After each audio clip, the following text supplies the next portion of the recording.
하나님의 선교던 관점을 통해서 저희가 한 번도 다뤄보지 않았던 선교에 관한 부분인데 그 마음들이 열릴 수 있는 여러분 되시기를 바랍니다.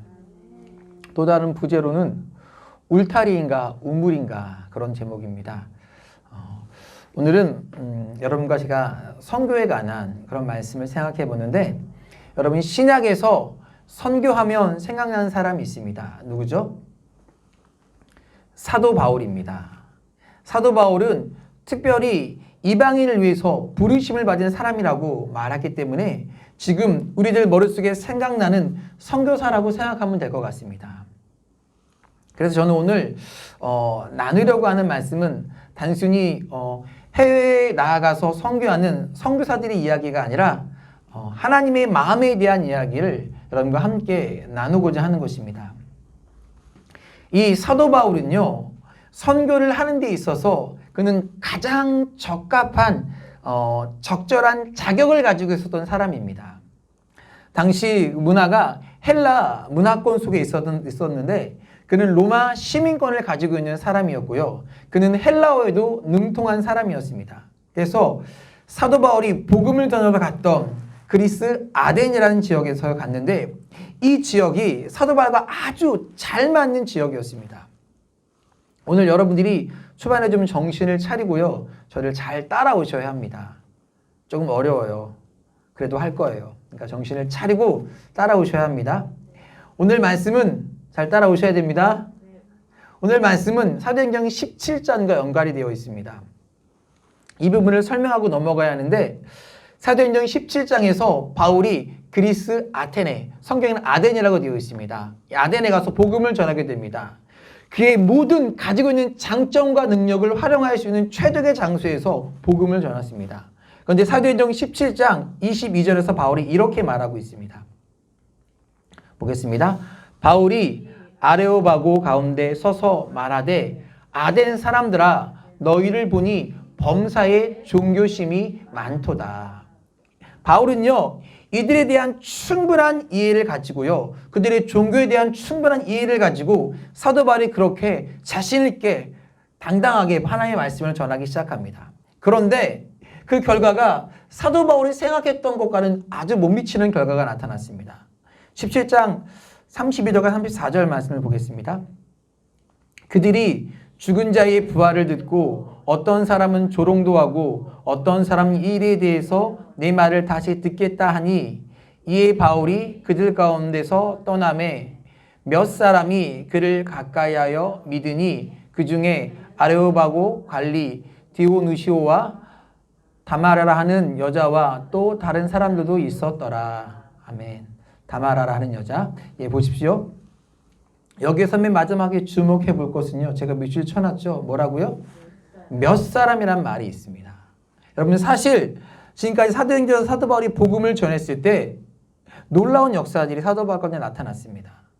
병자들이 일어났고요. 병자들이 고침을 받고 교회가 생겨났고요. 많은 회심이 있었는데요. 이곳에는 뭐라고 말해요? 복음의 결과가 몇 사람이 예수를 믿었다라고 말하고 있습니다. 사도 바울에게 있어서 가장 실패했던 지역입니다. 그래서 사도행전 17장에서 아덴을 지역을 떠나서 사도행전 18장 1절에 그 후에 바울이 아덴을 떠나 고린도에 이르니 사도 바울이 이제 고린도로 와서 오늘 말씀을 전하고 있는 것입니다. 제가 장황하게 이야기를 하는 이유는요. 오늘 본문은 바로 이 고린도에 이르러서 사도 바울이 고백했던 내용이기 때문입니다. 고린도에 이르러서 사도 바울이 뭐라고 말하냐면 우리 1절 말씀을 다 같이 봅시다. 형제들아 내가 너희에게 나아가 하나님의 증거를 전할 때에 말과 지혜의 아름다운 것으로 아니하였나니 사도 바울이요 그가 가지고 있었던 말과 지혜의 아름다움으로 수사학으로 이제 너희에게는 고린도 너희에게는 복음을 전하지 않겠다라고 선언하고 있는 것입니다. 그리고 2절 말씀이에요. 내가 너희 중에서 예수 그리스도와 그가 십자가에 못 박히신 것 외에는 아무것도 알지 아니하게로 작정하였습니다. 여러분 왜 지금 사도 바울이 이런 이야기를 하고 계신지 아십니까? 그가 가지고 있었던 방법을 가지고 복음을 전했어요. 아덴에서. 그런데 그것이 실패한 것입니다. 이제 사도 바울은 나는 내 방법으로 하지 아니하고 하나님의 말씀 십자가의 도 외에는 아무것도 전하지 않겠다라고 고린도에 선언하는 것입니다. 사도 바울이 여러 가지 방법을 생각했는데 결국 선교에 있어서 가장 중요한 것을 뭐라고 느끼게 되었냐면 십자가의 도, 결국 본질을 생각했던 것입니다. 복음의 본질. 내가 사람을 설득하기 위해서 여러 가지 방법을 다 써보았는데 그것이 중요한 것이 아니라 복음 자체가 가지고 있는 능력, 이것이 능력이라는 사실을 깨닫게 되었던 것입니다. 지금 사도 바울이 그 이야기를 설명하고 있는 것입니다. 저는 선교, 우리들이 복음을 전하는 데 있어서 어떤 방법의 문제가 아니라 정말 본질적인 십자가의 도는 무엇일까 우리가 생각해 볼 필요가 있습니다.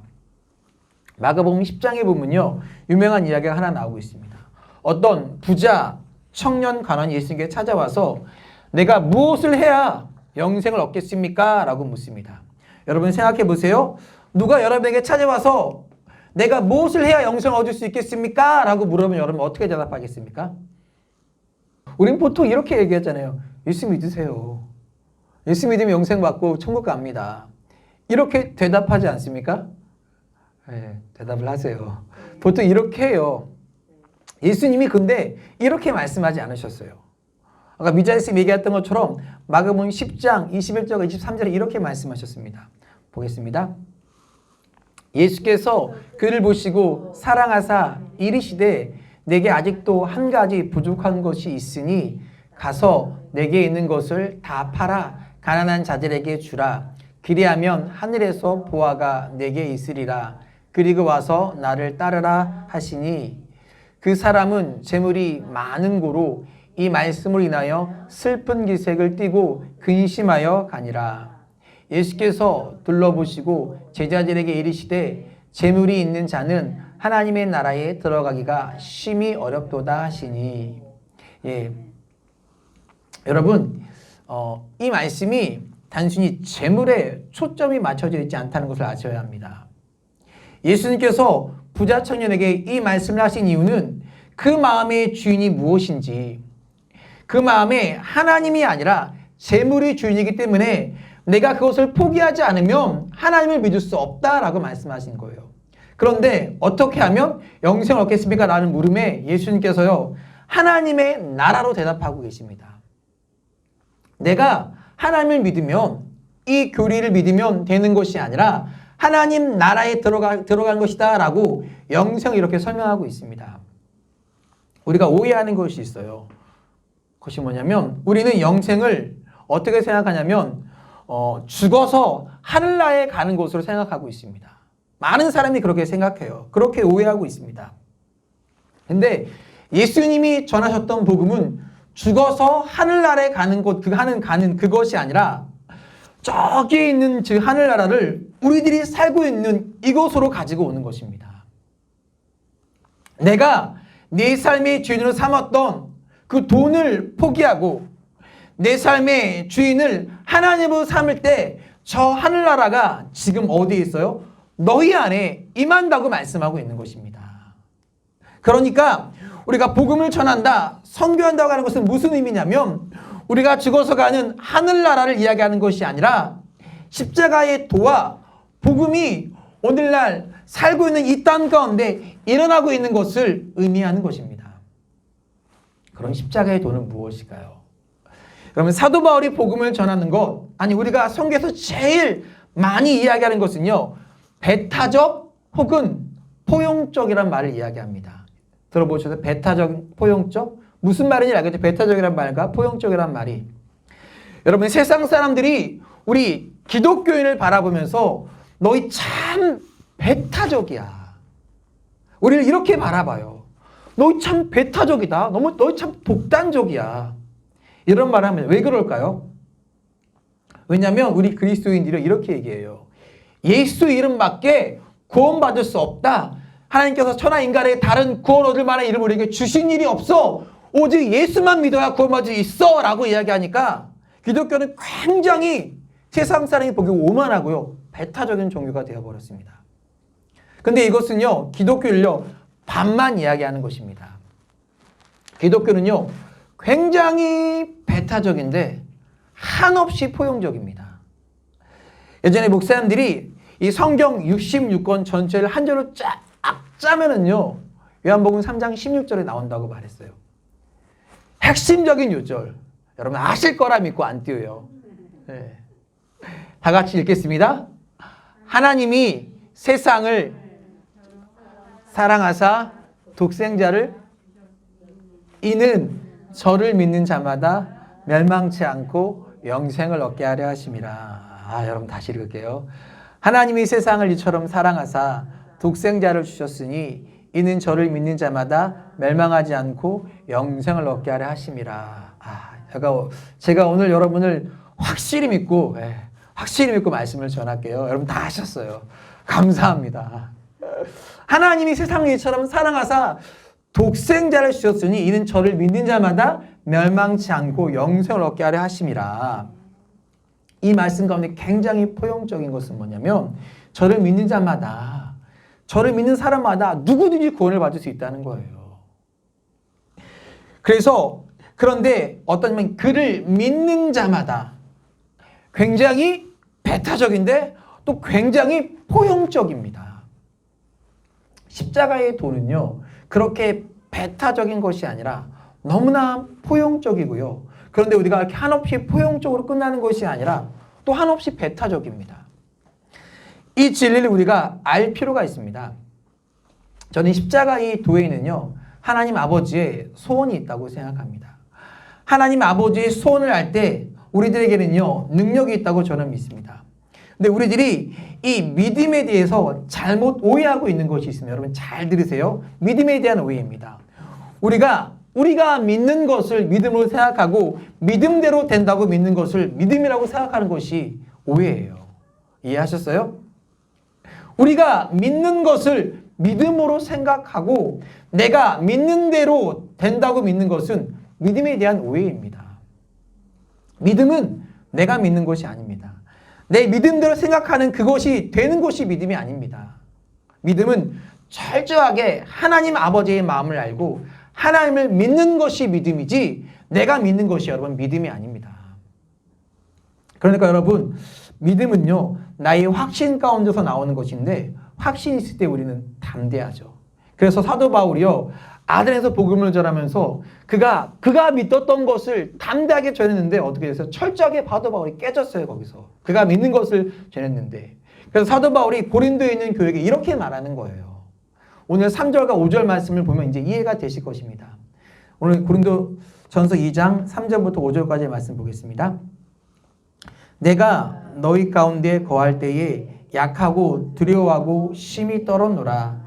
내 말과 내 전도함이 설득력 있는 지혜의 말로 하지 아니하고 다만 성령의 나타나심과 능력으로 하여 너희 믿음이 사람의 지혜에 있지 아니하고 다만 하나님의 능력이 있게 하려 하였노라.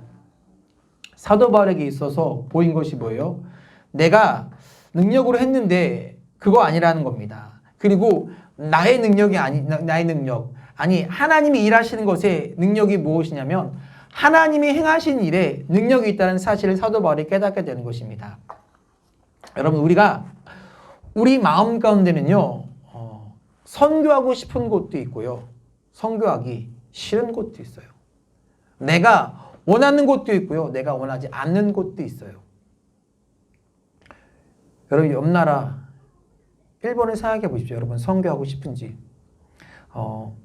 3.1절 하면 유관순 나오고요 방송에 나오고 서대문 형무소 나오고 그러면요 우리는 또 일본에 대한 감정들이 막 그냥 불타올라요. 일본이 선교가 안 돼요. 그리고 또 우리 마음이 원치 않는다고 생각합니다. 근데 우리 기독교인에게는요 묻고 푸는 권세가 있는데 우리 마음권에 미움이 있으니까 화가 있으니까 그게 선교가 잘 되지 않는 것입니다. 우리는 늘 이렇게 생각해요. 내 마음이 간다. 그런데 하나님이 일을 한다. 선교를 한다는 것은요. 내 마음이 가는 것이 아닙니다. 하나님의 마음이 있는 곳에 내 마음이 가야 선교가 되는 것입니다. 하나님이 그 선교사의 마음 가운데 그 땅을 향한 마음을 부어주시고 하나님의 마음을 따라 그 선교사님이 나아가서 사역을 할 때 사역이 되는 것입니다. 우리는요, 저도 그렇고 선교사로 나갈 만한 용기도 없는 사람이고 어쩌면 우리는 편하게 지내고 있는지도 모릅니다.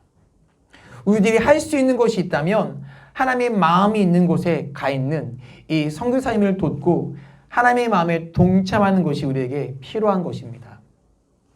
제 말씀을 준비하면서 보았던 그 자료 가운데 하나인데 존 오트버그의 책 인생 영생이 되다는 책에 보면요, 종교적 의미에서의 선교와 하나님의 관점에서 선교가 얼마나 다른가를 보여줘요. 사실 오늘 말씀의 포인트가 여기 있는 것입니다. 이 말을 하기 위해서 지금까지 지금 말씀을 전한 거예요. 잘 들으셔야 돼요. 노스포인트 교회 앤디 스탠디에 따르면 많은 사람들이 그리스도인을 공룡은 믿지 않지만 자신들만 천국에 간다고 믿으며 자신들 외에 나머지 모든 사람들이 지옥에 간다는 사실을 은근히 즐기는 도덕주의자요, 동성애 공포증 환자이며 과학에 반대하는 비판적인 고집쟁이들로 정의합니다. 우리가 많이 듣는 말, 기독교인은 굉장히 배타적이고 고집이 세다는 것입니다. 어떤 면에서 보면요, 우리들이 복음을 잘못 이해했기 때문에 이런 말을 듣는 것 같습니다. 여러분, 우리들이 우리를 향해서 그리스도인이라고 이야기하죠. 그리스도인 들어보셨죠? 그런데 성경에서 예수님이 우리들에게 그리스도인이 되라고 가르치신 적이 없습니다. 그거 아세요?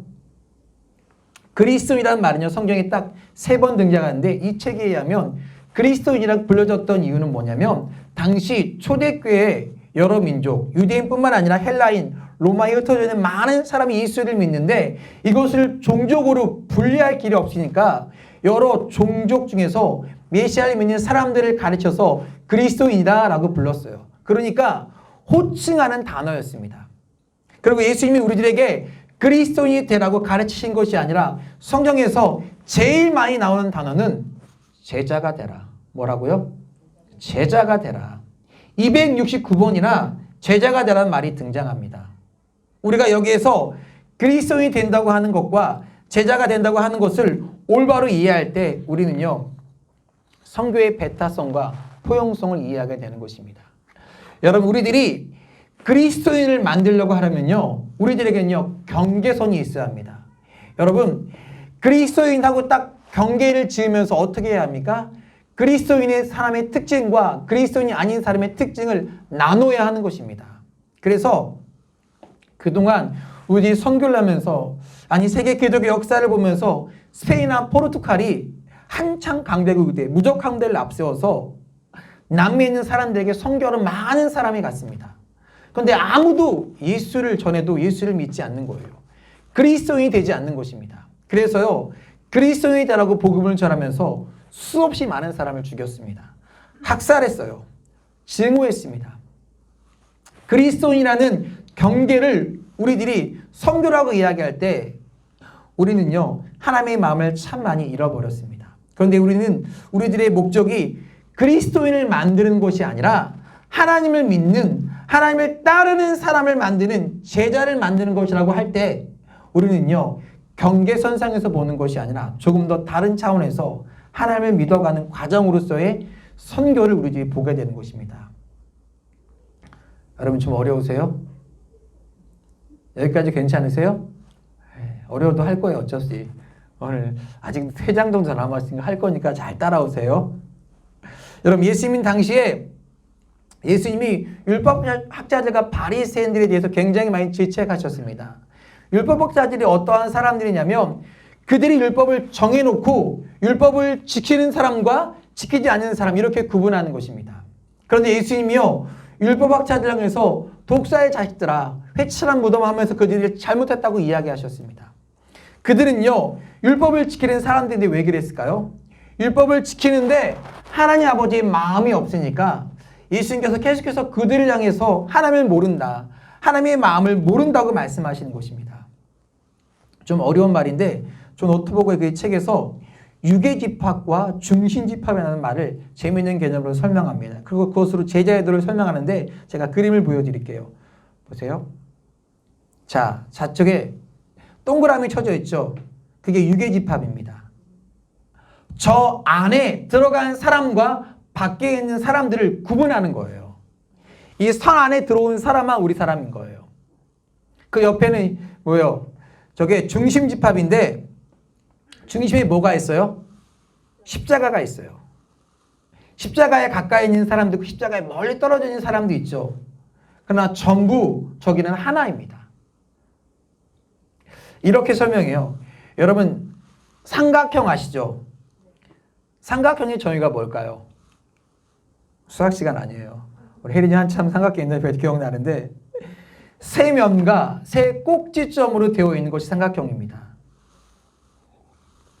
원은요 절대로 삼각형이 되지 못합니다. 왜요? 그 6개의 바운더리 안에 세 개의 꼭지점과 세 면이라는 것을 충족시키지 못하기 때문입니다.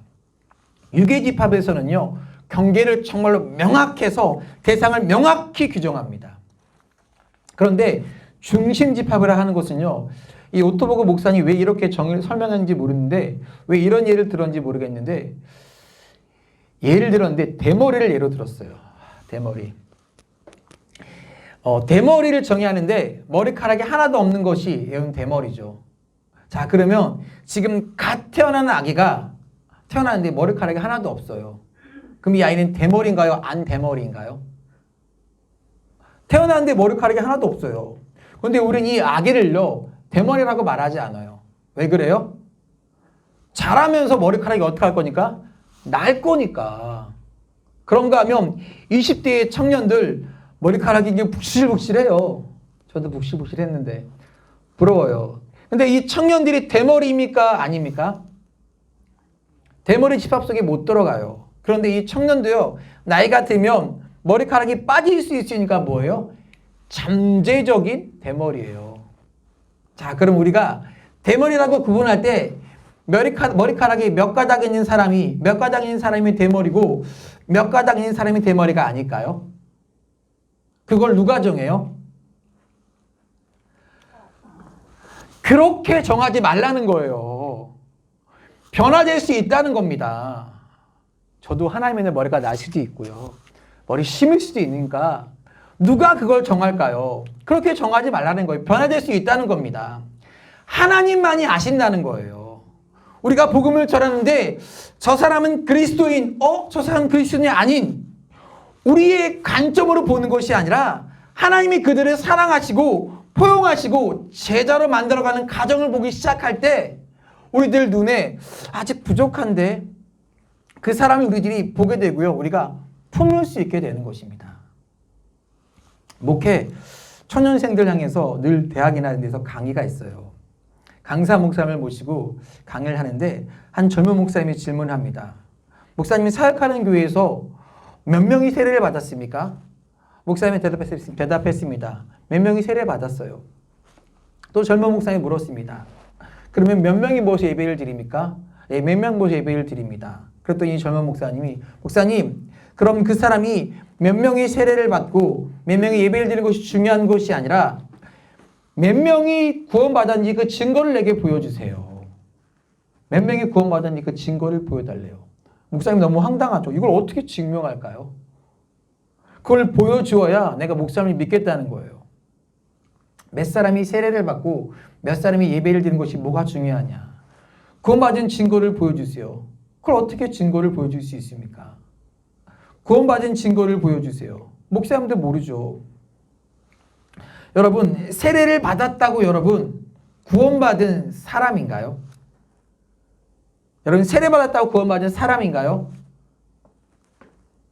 여러분요 그러면요 우리가 군대에서 진중 세례 줘요. 몇백 명씩 한꺼번에 세례 줍니다. 그 사람 다 구원받은 사람입니까? 다는 아니겠지만 많은 사람이 초코파이 받으려고 나왔어요. 월급 받으려고 나와서 세례 받습니다. 여러분 그거 아니잖아요. 근데 우리는 그동안 기독교 안에 어떠한 흐름이 있었냐면요.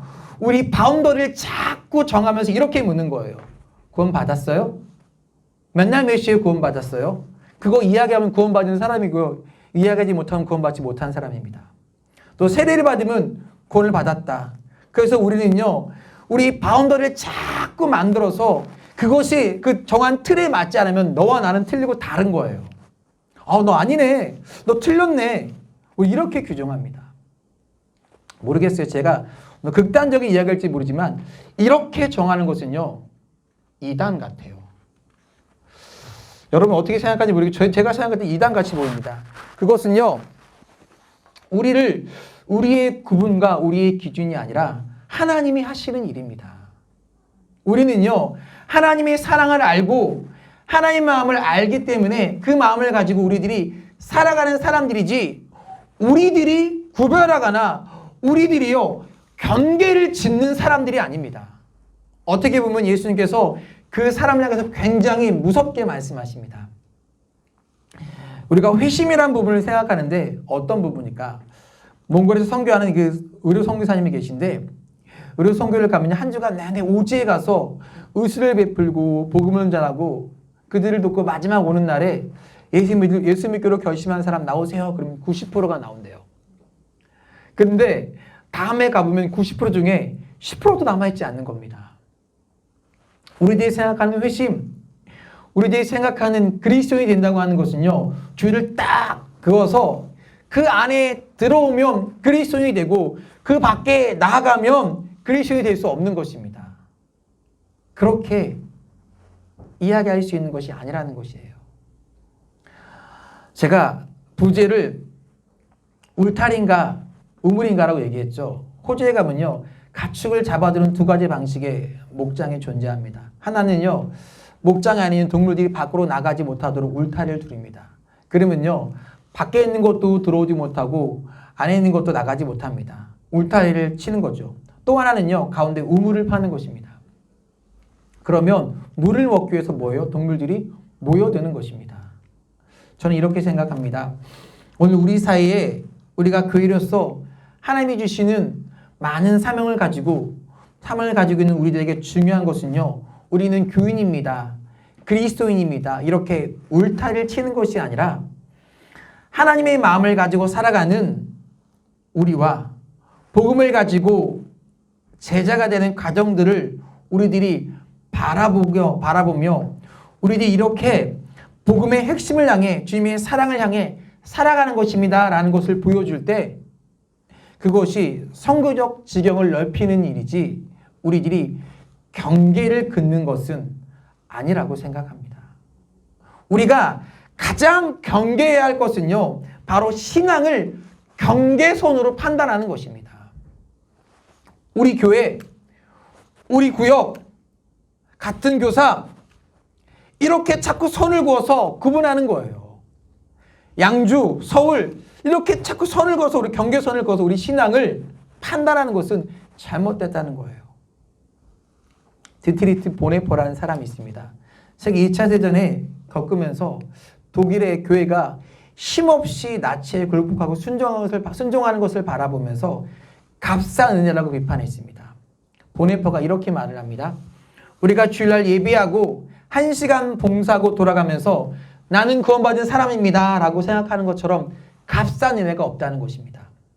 하나님의 은혜는 우리가 그렇게 예배를 드리고 봉사함으로 감으로 얻어지는 것이 아니라, 내가 하나님의 은혜를 알았으니 우리들이 제자로 살아가야 되는 값비싼 은혜들이 우리들에게 있다는 것입니다. 우리들이 쉽게 경계 짓는 것이 아니라 하나님을 믿는 사람으로 우리들이 어떻게 살아가야 되는가, 중심에 십자가와 하나님의 마음이 있어서 우리들이 어떻게 살아가야 되는가. 지금 물론 코로나로 나가지 못하지만 선교라는 말이 해외에 나가서 복음을 전하는 의미도 있지만 우리 사회 안에 얼마나 많은 이슈와 갈등들이 있는지 모릅니다. 동성애 이슈, 중독의 이슈. 성경에 분명히 여러분 동성을 허락하지 않는 거 압니다. 비성경적입니다. 그런데 우리들이 그것이 비성경적이다라는 배타성이 있는데, 그 사람들을 하나님의 마음의 포용성이 보여줘야 그들을 사랑할 수 있는 거 아닙니까? 이혼하고 깨어진 가정을 바라보면서 너 깨어졌다고 비난하기 전에 깨어진 가정의 아픔이 보여줘야 그 사람들을 품고 사랑할 수 있는 것입니다. 우리의 중심에 하나님의 마음이 보이기 시작할 때 우리가 할 수 있는 선교의 지경들이 여러분 넓어지게 되는 것입니다. 하나님의 마음이 우리에게 보여지기 시작하는 것이 여러분, 그것이 바로 선교입니다. 저는 우리 그루터기 교회가 그런 교회가 되고 여러분이 그런 성도가 되었으면 좋겠습니다. 하나님의 마음이 있는 곳에 우리 마음이 있는 그리스도교 교회 크리스찬 바운더를 자꾸 정해놓는 것이 아니라 하나님의 사람이 어떻게 살아가는지 복음이 보여줘서 사람들이 모일 수 있는 그러한 공동체가 되기를 꿈꾸며 나아가는 그런 공동체를 함께 이뤄나갈 수 있는 여러분 되시길 주의 이름으로 축복합니다.